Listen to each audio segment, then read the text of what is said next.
Hello साथीहरू, आज हामी जाँदैछौँ इटरीबाट भेडेटार। हामी चाहिँ फ्यामिली टुरको लागि यसो घुमघामको लागि निस्केको, तर इटरीको बाटो एकदमै भत्केको छ। बाटो क्रस गर्न पनि हामीलाई गाह्रो भइराखेको छ। आज शनिबार यसो फ्रेस हुन हामी जाँदैछौँ। हामी चाहिँ इटरीबाट निस्केर तररा रोडमा पुगिसक्यौँ। हामी चाहिँ जाँदैछौँ। भान्जा भान्जी, बिनाजु दिदी अनि बुढाबुढी दाजु पनि हुनुहुन्छ है, केटाकेटी पनि छन् हामीसँग। नानीहरू र दिदी बिनाजुहरू चाहिँ गाडीमा हुनुहुन्छ, हामी दुईजना बुढाबुढी चाहिँ बाइकमा। अहिले त कति राम्रो छ बाटो पनि, तरराको त इटरीको मात्रै हो बिग्रेको त बाटो। अहिले कति धेरै खत्तम छ इटरीको बाटो चाहिँ। तरराको त राम्रो बाटो छ। अब म चाहिँ हामी बुढाबुढी बाइकमा छौँ है भनेर देखाउँदैछु के। हामी बुढाबुढी चाहिँ गफ गर्दै गर्दै हल्का हल्का गफ गर्दै गयौँ। मेरो चाहिँ बाइकमा हालत खराब छ हावाले गर्दाखेरि। हामी दुईजना बुढाबुढी गफ गर्दै गर्दै गर्दै हावाले कपाल उडाउँदै उडाउँदै बाइकमा जाँदैछौँ। अनि हामी जाँदैछौँ। हामी धरानको जङ्गल पुग्न लाग्यौँ। मैले छोटो छोटो भिडियो बनाएको छु। मलाई खासै भिडियो बनाउन आउँदैन अनि एडिट गर्न पनि खासै आउँदैन। त्यही भएर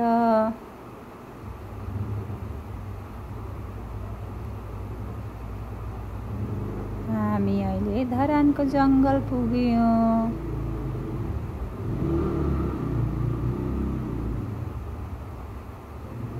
हामी जाँदैछौँ। धरानको जङ्गलबाट सिधा अगाडि जाँदैछौँ। भान्जा भान्जी चढ्नुभएको गाडी चाहिँ पछाडि नै छुटेको छ, हामी चाहिँ अगाडि अगाडि छौँ। अब हेर्नु न, बाँदरले कति छिटो बाटो काटेको क्या। कसो बाइकमा आएन बाँदर।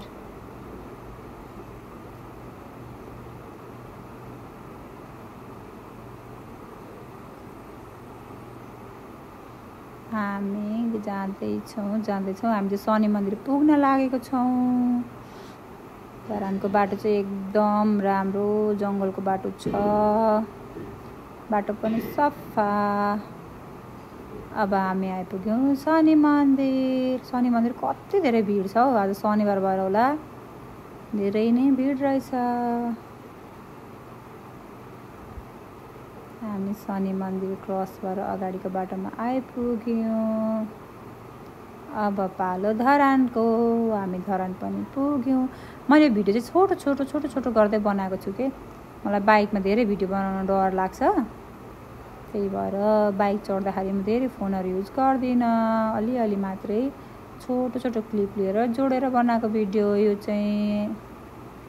आज शनिबार घुम्न जाउँ भनेर।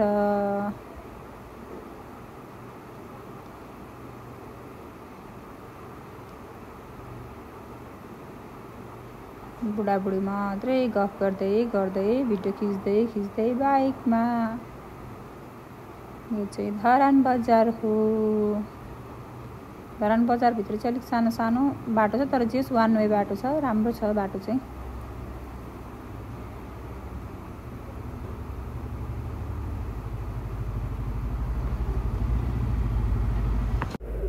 हामी अगाडि बढ्दै बढ्दै पर चाहिँ एउटा धरानबाट माथि गएपछि खुकुरीको जस्तै निशान भएकोबाट बनाएर राख्नु भएको रहेछ, खुकुरी जस्तै। मैले चाहिँ र बाइकबाट जुम गरेर खिचेको, अझ मिलेन क्या। बाइक चाहिँ स्पिड नै थियो नि त हाम्रो, त्यही भएर। अगाडि अगाडि चाहिँ भान्जी सनरुफबाट बाहिर निकालेर भिडियो बनाउँदै हुनुहुन्छ। म चाहिँ बाइकमा छु अनि नानीलाई बोलाएको, टिफरले गर्दा डिस्टर्ब भयो पछाडि फर्केर बनाउनलाई चाहिँ। अनि हामी बिस्तारै बिस्तारै भेडेटारतिर लाग्यौँ। उकालो बाटो सरर बाइकमा हावा खाँदै खाँदै गयौँ। कति राम्रो फुल फुलेको साइडमा त। ओह माई गड, कति राम्रो है। भन्दै भन्दै हामी बुढाबुढी उकालो लाग्यौँ। भान्जा भान्जीहरू चाहिँ पछाडि नै हुनुहुन्छ। अनि हाम्रो चाहिँ बाइकको टायर पङ्चर भयो, त्यो चाहिँ मैले भिडियो लिन पाइनँ। अनि म भान्जासँग गाडीमा अनि बुढो चाहिँ एक्लै बाइकमा बिस्तारै अगाडि जाँदै हुनुहुन्छ। बाटोमा चाहिँ पम्चर बनाउने ठाउँ नभएकोले गर्दा उहाँ एक्लै बस्नुभएको।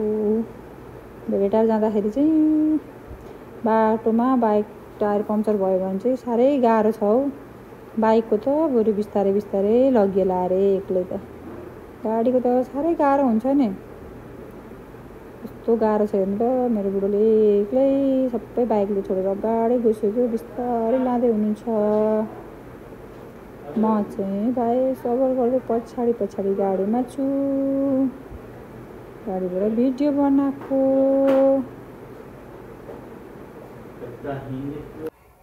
अब हामी डाँडाको चाहिँ बाटो सबै भत्किएको छ, बाटो बनाउँदै रहेछ नयाँ बाटो। हामी चाहिँ यतातिर बसेनौँ, त्यहाँ चाहिँ निकै भिडभाड थियो, यहाँ लाइन पनि थियो, भेडा पनि थियो। हेर्नु साथी, बाटो क्या विधि भत्किएको छ, तर पनि भिड चाहिँ धेरै नै थियो है, धेरै नै भेटारमा भिड चाहिँ धेरै थियो। त्यस पछाडि हामी झालमुरी खान, हामीले यहाँ बसेर झालमुरी खायौँ सबैजना मिलेर।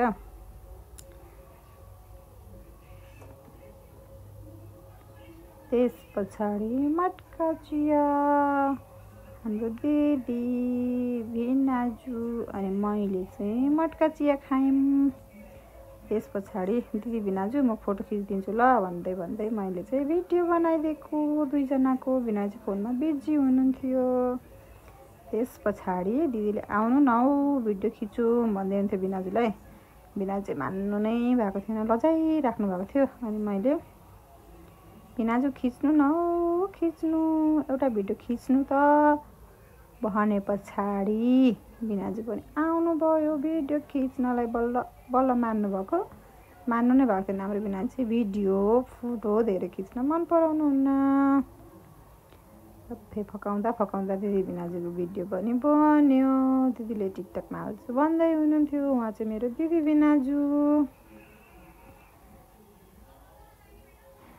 दिदी भिनाजु भिडियो भयो, भिनाजु एकदम धेरै लजाइराख्नु भएको थियो। दिदीले हात पक्रेर खोज्नु भएको, भिनाजु मान्नु भएन, लाज लाग्यो अरे। अनि यहाँ केटाकेटी उफ्रिँदैछन्, अनि भान्जा बुढो भान्जीले चाहिँ थुक्पा खानुभएको, दिदीले पनि। मैले चाहिँ खाएन, उहाँहरूलाई चाहिँ थुक्पा मनपर्छ अरे, मैले चाहिँ चिया मात्रै खाएको है, किनभने घरबाट खाना खाएर निस्केको थिएँ नि त म। अनि हामी फर्केर आयौँ हेभेन डाँडातिर। यहाँ चाहिँ एकदमै राम्रो थियो है, हेभेन डाँडा गयौँ। हेभेन डाँडाको भिडियोहरू नि मैले खिचेँ हल्का सानो क्लिपबाट जोडेको भएर खासै भिडियो चाहिँ राम्रो आएको छैन, मलाई खासै राम्रो बनाउन पनि आउँदैन। त्यस पछाडि हामीले धेरैवटा टिकटकहरू पनि बनायौँ कि, तर मैले पोस्ट चाहिँ गरेको छुइनँ, यसमा चाहिँ हालेको छैन।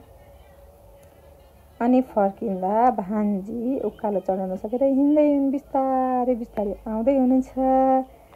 अब नसके पछाडि भान्जीलाई चाहिँ भान्जाले धकेलिदिनुहुन्छ पछाडिबाट, मैले हिँड्न सकिनँ भने पछाडि चाहिँ। अनि हामी फर्केको, फोटो भिडियो खिच्न नमान्ने मेरो बुढो चाहिँ धेरै ओह्राएर एक्लै बसिरहनु भएको। साह्रै अल्छी लाग्छ उहाँलाई फोटो भिडियो खिच्न, नजर लाग्छ भनेर हो कि क्या हो। मेरो बुढो फोटो खिच्न मान्नुहुन्न, लजाउनुहुन्छ, लुक्की भिडियो बनाउनुपर्छ नि।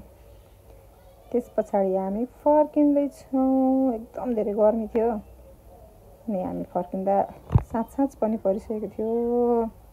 हामी बिस्तारै फर्किँदैछौँ, किनकि हामी जाँदाखेरि पनि टायर पम्चर भएको थियो नि त, त्यही भएर मैले तलबाट माथि स्काई वकको पनि भिडियो निकालेको। हामी चाहिँ स्काई बाइक चढेनौँ, बुढाबुढी बाइकमा बिस्तारै। हामी इटरी आइपुग्दा चाहिँ निकै राति भइसकेको थियो, समथिङ 7 जस्तो बजिसकेको थियो। अनि हामी आइपुग्यौँ इटहरी, तर धेरै रमाइलो भएको है। आइपुगे पछाडि चाहिँ हामीले ढिँडो पकाएको है। पछाडि उहाँहरूले खानुभयो ढिँडो। यो चाहिँ शनिबारको भिडियो, म आइतबार पोस्ट गर्दैछु ल। अब यो भिडियो यहीँ एन्ड गरौँ, बाई। ढिँडो चाहिँ धेरै धेरै मिठो छ भन्दै हुनुहुन्थ्यो उहाँहरूले।